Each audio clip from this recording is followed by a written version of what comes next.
साहेब, या ठिकाणी संबंध महाराष्ट्रामध्ये अनेक संघटना, सामाजिक संघटना आहेत की ज्या वंचित बहुजनांचं नेतृत्व करण्यासाठी या महाराष्ट्रामध्ये सत्ताधाऱ्यांच्या सारीपाटासोबत जात आहेत. आपण देखील सत्तेच्या सोबत आहात, परंतु या सोलापूर शहरामध्ये रिपब्लिकन सेनेच्या माध्यमातून कोणतेही संघटन त्या ठिकाणी नव्हतं किंवा कार्यान्वित नव्हतं. तर आज आपण या ठिकाणी कोणत्या उद्देशानं रिपब्लिकन सेनेचा कार्यक्रम या ठिकाणी घेतला? आज रिपब्लिकन सेनेमध्ये मला आपल्याला सांगावं वाटतं की PRPचे सर्वच प्रमुख कार्यकर्ते आज रिपब्लिकन सेनेमध्ये आलेले आहेत आणि त्यामुळे सोलापूर शहरामध्ये आज आंबेडकरी चळवळीची आणि खास करून रिपब्लिकन सेनेची एक ताकद प्रचंड मोठ्या संख्येने वाढलेली आहे. आम्ही सचिव म्हणून PRPचे माजी प्रदेश अध्यक्ष युवाचे सोमनाथजी भोसले यांना आमच्या पक्षाचे प्रदेश सचिव म्हणून त्याची नियुक्ती करण्यात आलेली आहे.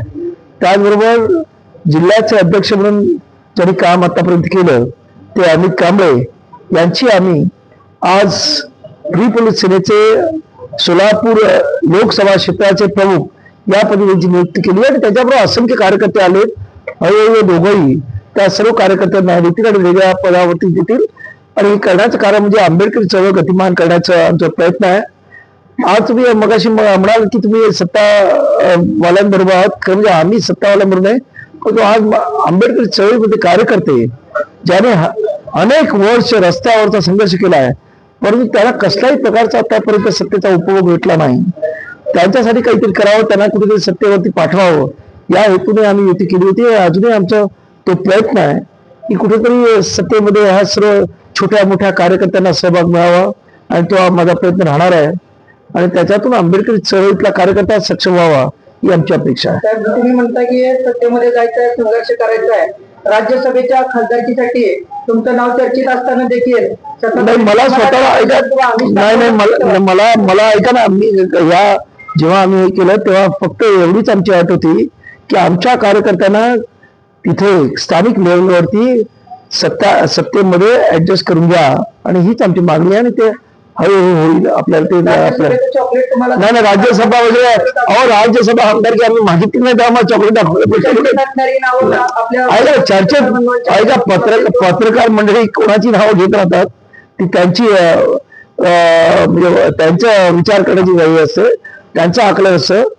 राजकारणामध्ये जर मला आमदार आणि मंत्री व्हायचं असतं तर मी इंडिपेंडन्सचं प्रचंड मोठं आंदोलन केलं, त्यावेळेस मला मंत्रिपदाचा ऑफर होता, त्यावेळेस मी गेलो नाही. त्यामुळं हे मंत्री आमदार पद हे आंबेडकर नावाच्या पुढे फार खुजे आहे. हा देशामध्ये आम्हाला प्रचंड म्हणजे मंत्री जोपर्यंत मंत्री असतो तोपर्यंत किंमत असते, नंतर कोणत्या आजूबाजूला नसतं. पण आमच्याकडे काही नसताना सुद्धा आज एवढी जनता आमच्या मागे आहे, हे मोठं आमचं म्हणजे आमचं मोठं भाग्य आहे हे मी समजतो. साहेब, आणखी प्रश्न होता की लोकसभेमध्ये त्या ठिकाणी आरक्षणाच्या वर्गीकरणासाठी त्या ठिकाणी घाट मांडला जातोय, त्यासाठी तुम्ही एक SC घटकाचा मुख्य घटक म्हणून त्या ठिकाणी आवाज उठवणार का सत्ताधाऱ्यांच्या? नाही, आमचा विरोध आहे. आपण पाहिलं असेल सोशल मीडियातून मी विरोध करत आहे आणि जिल्ह्यामध्ये आमचे कार्यकर्ते या उपवर्गीकरणाच्या विरोधामध्ये परिषदा घेत आहेत. SC मध्ये असणाऱ्या सर्व समुदायांना समजवण्याचा प्रयत्न करत आहेत की उपवर्गीकरण हे SCच्या असणाऱ्या एकीकरणाला कुठेतरी बाधा आणतंय, आपसामध्ये वाद नको आहेत, हा आमचा प्रयत्न आहे. आणि जर सरकारने ते पुढे नेण्याचा प्रयत्न केला तर मुंबईच्या रस्त्यावरती संघर्ष केल्याशिवाय राहणार नाही, एवढं आपल्याला मी आश्वासन देतो. अनेक निधी त्या ठिकाणी राज्य सरकार असेल किंवा केंद्र सरकारकडून SC ST असेल किंवा अनुसूचित जाती जमाती या प्रवर्गांसाठी असणारा निधी इतरत्र वळवून त्या ठिकाणी राजकीय सत्ता मिळावी म्हणून अनेक राज्यांमध्ये वापरला गेला, त्याचा दुरुपयोग केला. तर तुम्ही असं त्या ठिकाणी सरकारला जाब विचारणार नाहीत का की हा निधी SC ST वर्गाला कधी मिळाला? आमचं तेच म्हणणं आहे की आता हे उपवर्गीकरण करण्यापेक्षा तो निधी जर योग्य पद्धतीने वापरला तर SC मधल्या ज्या काही जाती पाठीमागे राहिल्या असं त्यांचं म्हणणं आहे, त्यांना खऱ्या अर्थाने पुढे आणता येईल आणि त्यासाठी तो निधी वापरावा ही आमची प्रमुख मागणी. मग मी भाषणामध्ये पण ते सांगितलेलं आहे.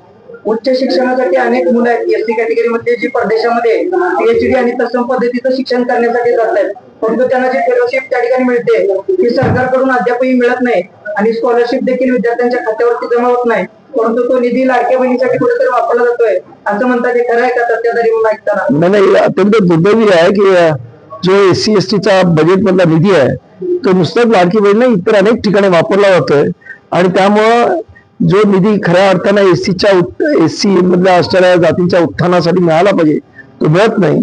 आणि त्यासाठी आमची तेच आमचं म्हणणं आहे की एससीची जी एकजूट आहे बाबासाहेब आरक्षणामुळे करून ठेवलेली ती तुटू नये, हा आमचा रिप्रेझेंटेटिव्ह प्रयत्न आहे. आणि त्यासाठीच आमच्या या उपवर्गीकरणाला विरोध आहे.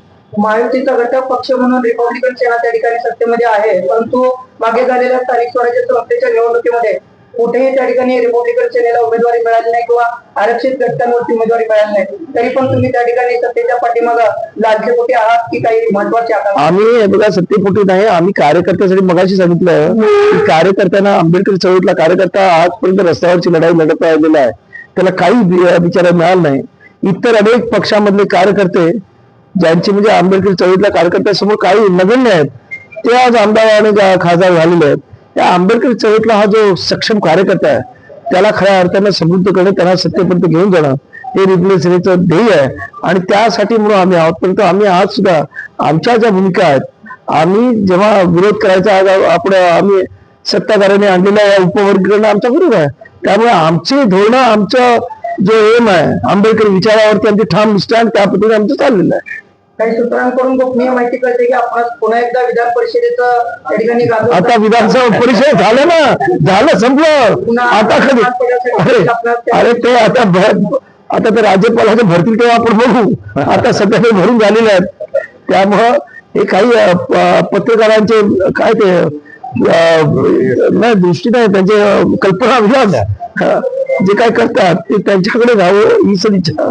सोलापूर शहर आणि जिल्ह्यामध्ये येणाऱ्या काळात आपली ताकद वाढेल की आपण कोणासोबत पुन्हा एकदा छोटी मोठी युती करून त्या ठिकाणी संघटनेमध्ये आपण छोटी मोठी युतीचं नाही, कार्यकर्त्यांसाठी योग्य असेल ते कार्यकर्त्यांच्या विचाराने आम्ही निर्णय घेऊ.